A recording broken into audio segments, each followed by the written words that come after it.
Salut les amis, j'espère que vous allez bien, que vous avez la pleine forme. Voilà, je vous fais cette vidéo après avoir pris du recul par rapport à tout ce qui se passe, par rapport aux déclarations complètement folles et inouïes de notre roi Watley. Qu'elles se réalisent ou qu'elles se réalisent pas, là n'est plus la question en fait. Et après avoir écouté des gens dont c'est le métier, la diplomatie, et qui ont connu des situations difficiles, je pense notamment à Dominique de Villepin, qui a quand même connu la période de la guerre du Golfe et qui, le président à l'époque, Jacques Chirac, avait eu les cojones nécessaires pour s'opposer aux géants américains concernant l'intervention dans le Golfe. Et Dominique de Villepin, il l'a avoué il n'y a pas longtemps, à l'époque, il a failli prendre une patate par Powell dans son bureau aux Nations Unies. Bref, donc après avoir écouté tout ce monde-là, après avoir pris du recul, et après avoir regardé ce qui se passe au cours de l'histoire, donc je me suis permis de vous livrer ma façon de voir les choses et la solution, l'unique solution qui s'offre à nous aujourd'hui pour pouvoir en finir avec cette équipe de fous furieux qui en fait ne veulent qu'une seule chose, c'est leur heure de gloire. Sauf que leur heure de gloire, ils ne l'auront jamais parce que ce qu'il y a en face, c'est pas la gloire qu'ils vont leur offrir, c'est une lourde défaite, pire que ça encore. Il n'y a même pas de mots pour qualifier ce qui se passerait si jamais on entrait en guerre contre la Russie. Donc, qu'est-ce qui se passe actuellement? Actuellement, ce qui se passe, c'est pas compliqué. On a ce qui se passe en Ukraine. On a une situation de l'armée ukrainienne qui est très, très, très, très compliquée. Je vais essayer de rester mesuré dans mes propos. On a les Américains qui s'énervent après Zelensky. Regardez ce qu'a titré le New York Times aujourd'hui ou hier, je sais plus, parce qu'il n'en faisait qu'à sa tête. On a un désengagement progressif des États-Unis. Et pour cause, ils ont les élections chez eux. Et Trump, malgré ses 72 ou 78 chefs d'accusation, le mec, il est le vent en poupe et il va certainement remporter les élections, ce qui serait une excellente chose. On a également en Europe tout un tas de bazar qui est mis en place, mais volontairement ou pas volontairement, là n'est plus la question. On a les élections européennes, mais on a aussi la présidente de la Commission européenne qui se représente et qui est aujourd'hui soutenue par le parti auquel appartiennent les LR. Donc, vous voyez, on est dans un micmac, dans une espèce de confusion mentale où le citoyen aujourd'hui ne sait plus où il va et ne sait plus à quel sens vouer. Alors j'entends beaucoup de gens qui disent oui, il faut renverser la table, il faut changer. Tu peux rien faire pour l'instant. Mets-toi dans le crâne que tu peux rien faire.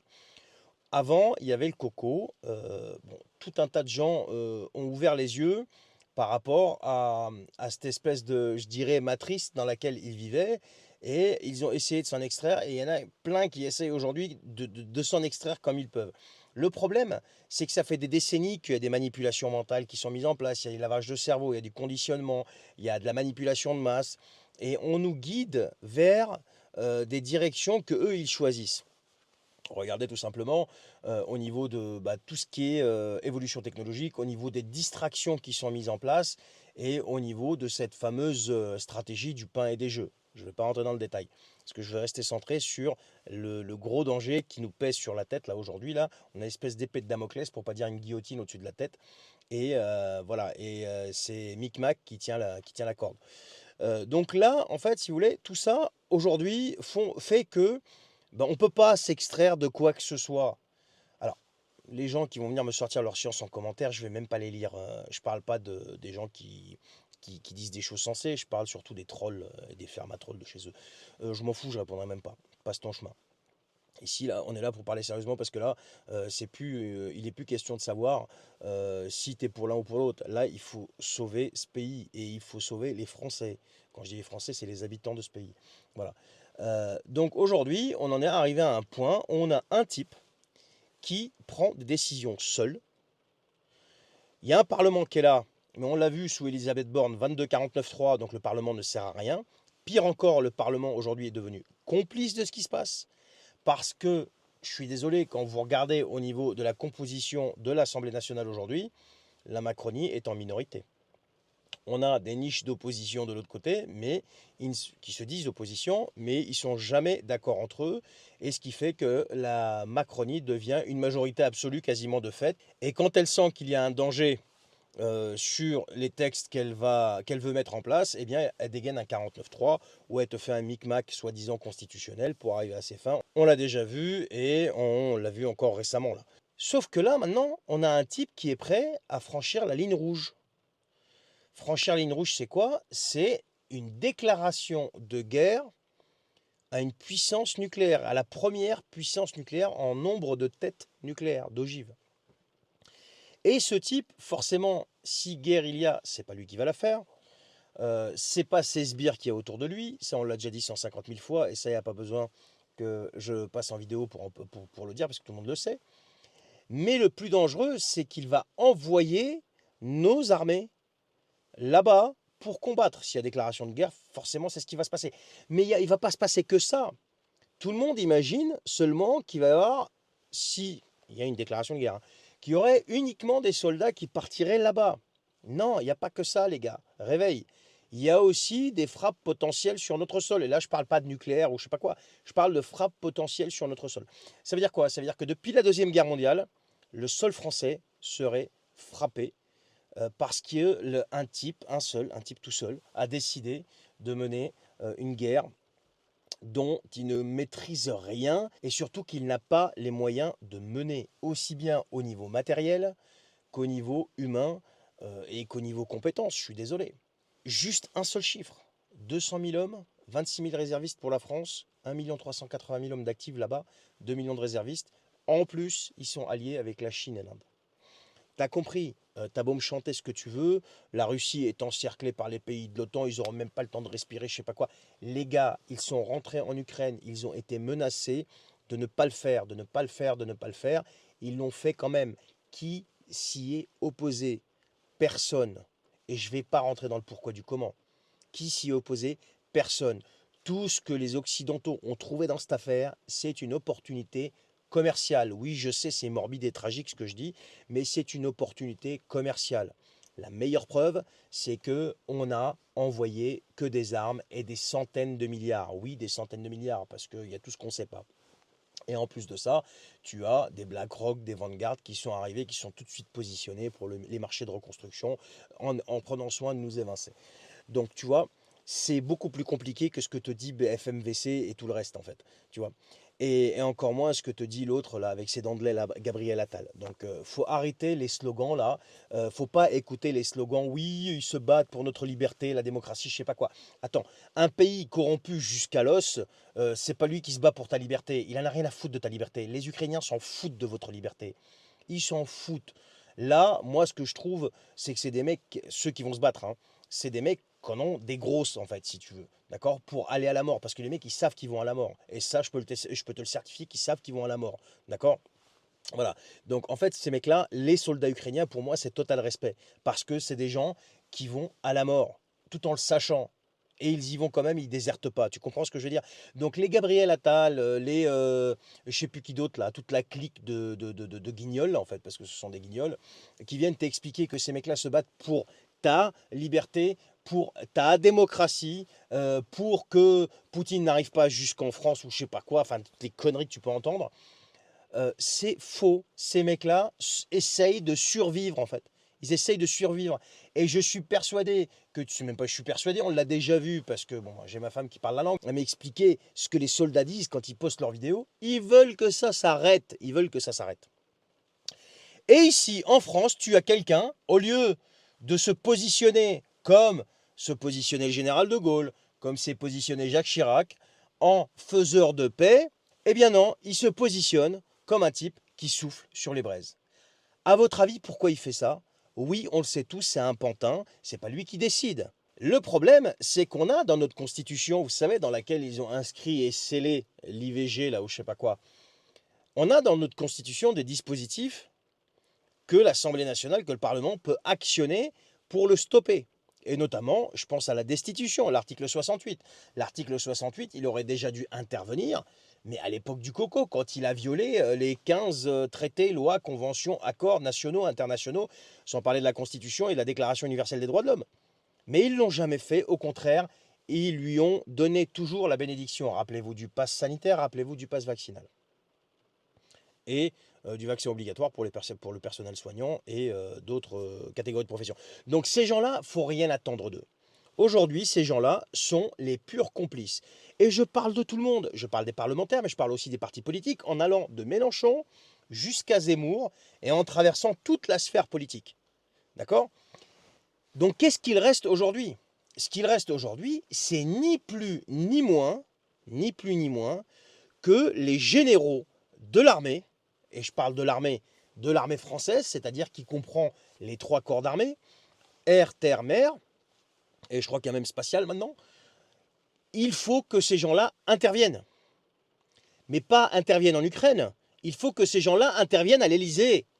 Il va falloir aller lui expliquer que maintenant, c'est fini. Il met la nation française en danger. Et attention, on n'est pas en danger que en danger de frappe ou en danger de perdre des soldats sur un théâtre d'opération. C'est pas ça. On est dans un danger existentiel. Je fais référence à la vidéo de Dominique de Villepin quand il parle de la dissuasion nucléaire. On est dans un danger existentiel. Un type seul place une nation composée de 68 millions d'habitants dans un danger existentiel.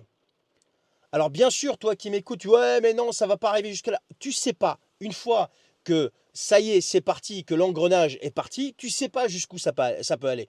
Personne ne peut deviner ce qui peut se passer. Si ce mec aujourd'hui retrouve la raison, chose à laquelle je ne crois absolument pas parce qu'il est en pilotage automatique et il est incapable de prendre quelque décision rationnelle que ce soit parce qu'il n'est jamais en possession de ses moyens, mais on peut éventuellement essayer de croire à un miracle. Si ce type retrouve la raison, peut-être qu'on pourrait s'arrêter là et essayer d'aplanir la situation. Mais il y a une certitude et une chose qu'il faut que tous les Français comprennent, c'est qu'il est en train de jouer avec le feu avec des Russes, avec un pays qui a payé 27 millions de morts pendant la Deuxième Guerre mondiale pour qu'on puisse être assis là et être libre et vivre en paix. Je ne minimise pas ce qu'ont fait les Américains, mais là on parle des Russes. Et il est aussi en train de jouer avec le feu, avec une Russie qui, pour reparler de la Deuxième Guerre mondiale, a payé 1500 chars à l'entrée de Berlin. Tout ça parce qu'il voulait arriver les premiers à aller choper Hitler en premier. Mais il est aussi en train de jouer avec le feu avec une Russie qui a sauvé la France en 1814, je crois. Quand Napoléon est tombé et quand toute la coalition voulait disloquer ce pays. C'est le tsar de Russie qui a dit non. Et sans compter l'accord de Gaulle avec Staline, Alors, je te vois venir, à me dire, oui, mais nous, on n'a rien contre le peuple russe. Oui, mais attends, je t'explique. Le peuple russe, il est derrière son président. D'abord, me raconter ce que tu veux. Oui, c'est une dictature, je sais pas quoi. D'accord, mais là, restons factuels. Les faits, c'est que Vladimir Poutine, il est approuvé par la majorité des Russes. D'accord? Et me parle pas de Navalny. Navalny, c'était quoi? C'était 1% de la population russe, hein, que ceux qui étaient derrière Navalny. Donc, me racontez pas n'importe quoi. Oui, c'est malheureux. Navalny est mort dans des conditions qu'on ignore. Mais bon, bref, je veux pas polémiquer là-dessus. C'est toujours malheureux quand quelqu'un meurt, quel qu'il soit. La seule solution aujourd'hui, pour en revenir à nos moutons, c'est que l'armée française, le commandement de l'armée française, intervienne. Parce que ce type, à partir du moment qu'il place le pays dans un et la population dans un danger existentiel, il n'est plus chef de rien.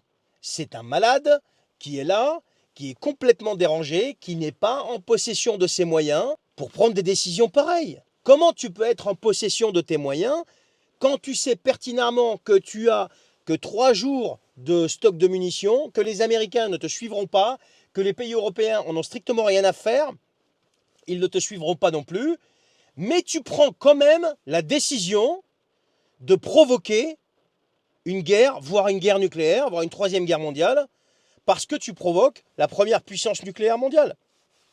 Quel que soit son président, encore une fois, quel que soit le régime, quel que soit ce que tu veux, il y a un rapport de force, il l'a dit le petit bébé Attal, il y a un rapport de force, je sais pas, mais qu'est-ce que tu connais au rapport de force, toi? Qu'est-ce que tu connais au rapport de force, toi? Tu connais rien au rapport de force, mon gars. Tu sais pas ce que c'est. Le seul truc que tu as fait dans ta vie, c'est le SNU quand tu es parti gambader dans la jungle là-bas en Guyane. Qu'est-ce que tu me racontes? Tu as dû faire piquer par 2-3 anophèles là. Heureusement que tu n'as pas chopé le palu, sinon ça serait la catastrophe. Non, ce type est un malade. Il représente un danger existentiel pour la France et pour 68 millions de Français. Existentiel, mettez ça dans la tête, existentiel. Donc, à partir de ce moment-là, nous, en tant que peuple français, et j'espère que vous partagerez cette vidéo, on demande officiellement, et ceux qui sont d'accord avec moi, qui le fassent savoir, qui fassent des vidéos, qui partagent cette vidéo, on demande à nos généraux de nos armées d'arrêter ce monsieur. Il faut arrêter ce monsieur. D'accord? On n'est pas en train de parler d'un coup d'État, on est en train de parler d'arrêter un type qui représente un danger existentiel pour la France et pour les Français. Si vous êtes d'accord avec moi les amis, partagez cette vidéo parce qu'on en est arrivé à un point où les lignes rouges, les digues sont en train de sauter et aujourd'hui on ne peut plus tolérer ça. Là c'est plus une question de pouvoir d'achat ou je sais pas quoi. Là c'est une question de danger existentiel pour la nation, pour la France et pour les Français. Donc il faut que les militaires prennent leurs responsabilités. Merci de m'avoir écouté. Je vous souhaite une excellente journée, soirée. Je ne sais pas à quelle heure vous regardez cette vidéo. S'il vous plaît, partagez cette vidéo, abonnez-vous si vous le souhaitez. Et je vous dis à très bientôt.